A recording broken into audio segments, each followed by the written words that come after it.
উত্তরবঙ্গকে বঞ্চনার দিন শেষ। শুভেন্দুর নতুন মন্ত্রিসভায় এক ধাক্কায় 26.82% সদস্যই উত্তরবঙ্গের। 5টি জেলা থেকে একযোগে 10 জন প্রতিনিধি ঠাঁই পেলেন ক্যাবিনেটে।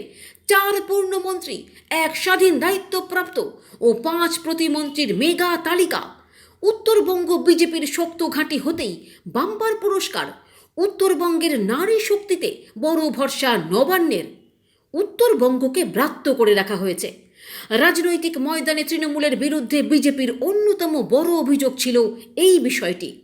বিধানসভা নির্বাচনের প্রচারে এসে প্রধানমন্ত্রী নরেন্দ্র মোদী থেকে শুরু করে কেন্দ্রীয় স্বরাষ্ট্রমন্ত্রী অমিত শাহ সকলেই বারবার দাবি করেছিলেন যে মমতা বন্দ্যোপাধ্যায়ের সরকার উত্তরবঙ্গকে বঞ্চিত করেছে। 2026 সালের বিধানসভা নির্বাচনের ফল প্রকাশের পর সেই রাজনৈতিক সমীকরণ আরও স্পষ্ট হয়েছে। উত্তরবঙ্গের একাধিক জেলায় ব্যাপক সমর্থন পেয়েছে বিজেপি। আর এবার নতুন সরকার গঠনের পর সেই সমর্থনের প্রতিফলন দেখা গেল মন্ত্রিসভা গঠনের ক্ষেত্রেও।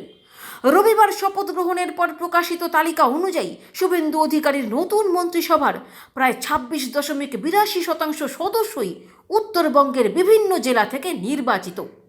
উত্তরবঙ্গের 5টি জেলা থেকে মোট 10 জন প্রতিনিধি জায়গা পেয়েছেন মন্ত্রিসভায়। তাদের মধ্যে রয়েছেন 4 জন পূর্ণমন্ত্রী বা ক্যাবিনেট মন্ত্রী, 1 জন স্বাধীন দায়িত্বপ্রাপ্ত প্রতিমন্ত্রী এবং 5 জন প্রতিমন্ত্রী। আলিপুরদুয়ার জেলা থেকে সর্বাধিক 3 জন মন্ত্রী হয়েছেন। এছাড়া কোচবিহার, উত্তর দিনাজপুর এবং দার্জিলিং জেলা থেকে 2 জন করে প্রতিনিধি মন্ত্রিসভায় স্থান পেয়েছেন। মালদা জেলা থেকেও 1 জন প্রতিনিধি মন্ত্রিসভার সদস্য হয়েছেন। নতুন মন্ত্রিসভায় উত্তরবঙ্গ থেকে ক্যাবিনেট মন্ত্রী হয়েছেন মাথাভাঙার নিশীথ প্রামাণিক, ফালাকাটার দীপক বর্মন, কুমারগ্রামের মনোজ কুমার ওঁরাও এবং শিলিগুড়ির শঙ্কর ঘোষ।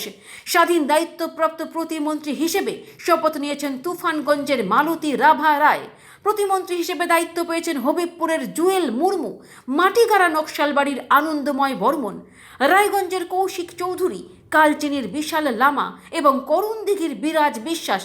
শপথ গ্রহণের পর শিলিগুড়ির বিধায়ক তথা নবনিযুক্ত ক্যাবিনেট মন্ত্রী শঙ্কর ঘোষ উত্তরবঙ্গের উন্নয়ন নিয়ে আশাবাদী বক্তব্য রাখেন।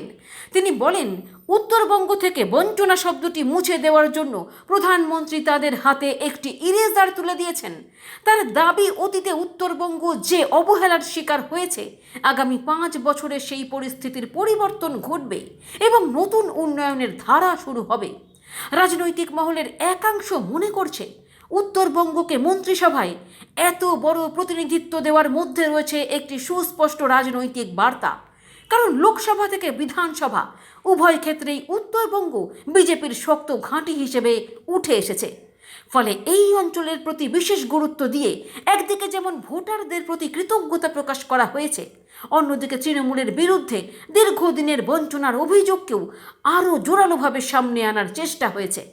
বিশেষ করে আলিপুরদুয়ার, উত্তর দিনাজপুর, কোচবিহার এবং দার্জিলিংয়ের মতো জেলাগুলি থেকে একাধিক প্রতিনিধিকে মন্ত্রিসভায় অন্তর্ভুক্ত করা হয়েছে। রাজনৈতিক পর্যবেক্ষকদের মতে উত্তরবঙ্গের মানুষের সমর্থনের প্রতিদান হিসেবেই এই সিদ্ধান্তকে তুলে ধরতে চাইছে বিজেপি নেতৃত্ব।